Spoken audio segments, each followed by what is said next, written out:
I can't force you to do anything.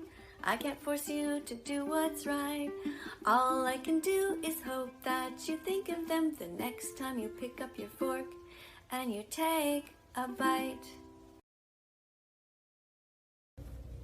There would be plenty of food. In fact, even more food if we had a vegan world.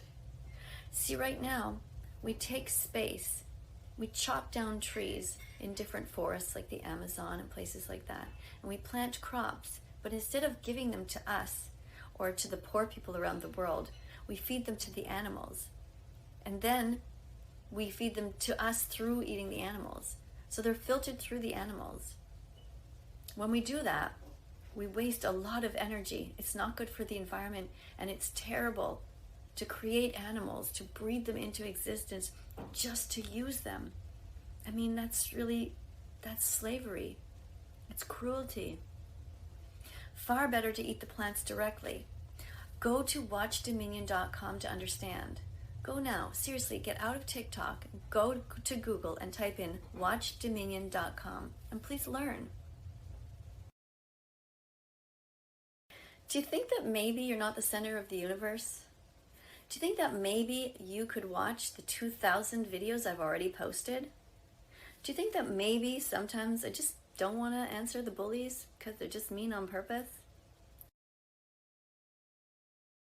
Well, you have to teach your parents how to shop properly then. Most people really don't have a clue. Listen, when you buy things in bulk, like oats and rice and pasta and lentils and beans, you buy these giant amounts. It's extremely cheap. It's not expensive at all. What you're talking about is you're trying to get, let's say, the meat replacers. Yeah, they can be expensive because they are not supported by the government in the same way that the meat industry is. But you don't need to eat any of those things. You don't need to eat any of the processed foods. Eat whole foods, healthy foods as much as you can. Don't waste anything. Eat what's in the fridge that needs to be eaten, not just what you want to eat. You got to show your parents that you're serious about it. It's really up to you. You can't be a picky eater. You have to do what's right for the animals. Educate your parents.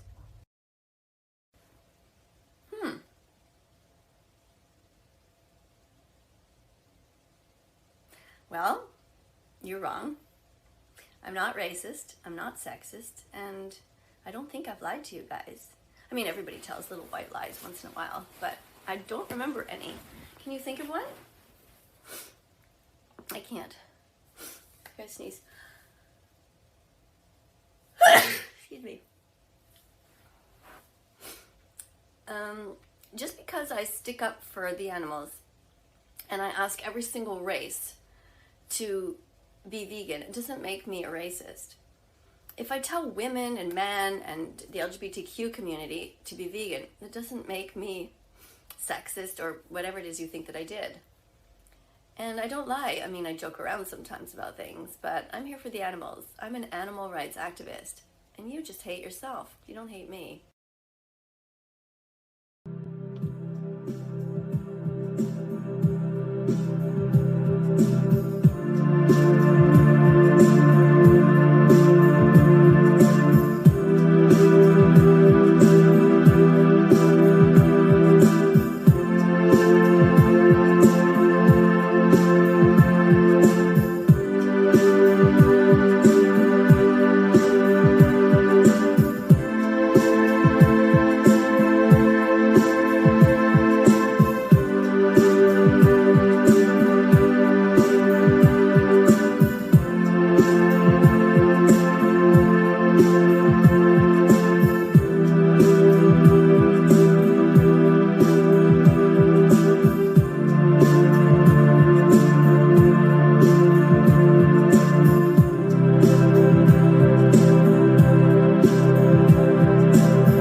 Are you getting enough exercise?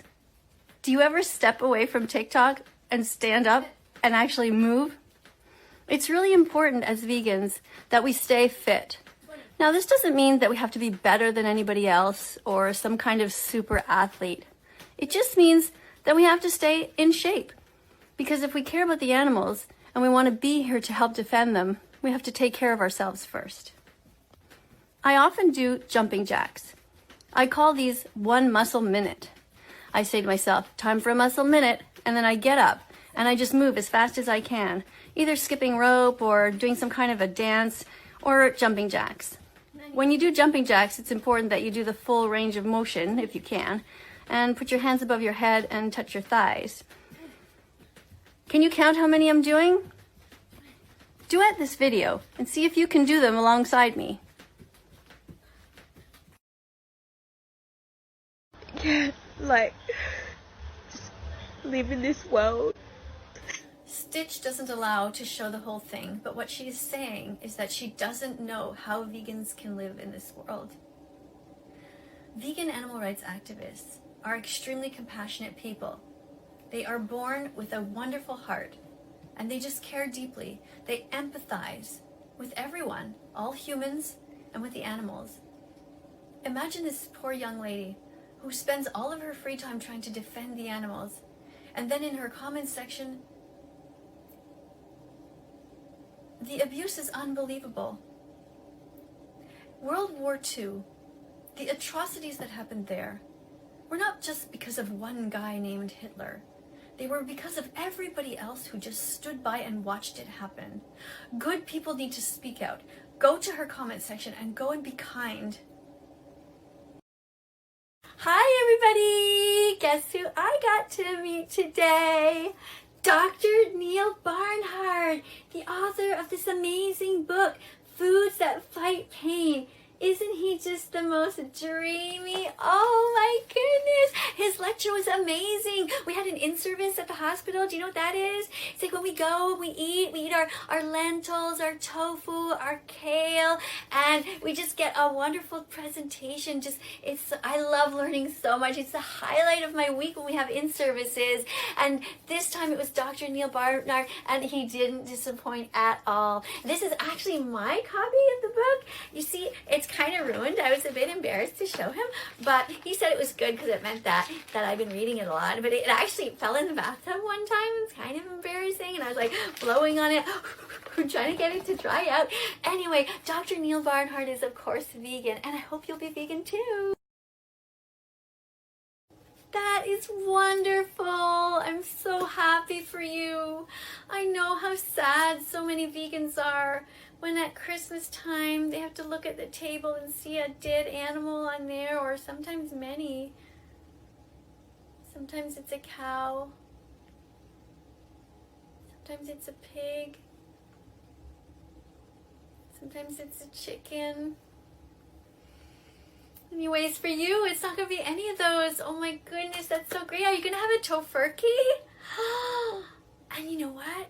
I don't know, did you hear this rumor? I don't know if it's true or not, but I heard that Santa was seriously considering going vegan. I know, isn't that amazing? Because I heard that he said he was open to having soy milk and almond milk this year and cookies that were vegan, so we can only hope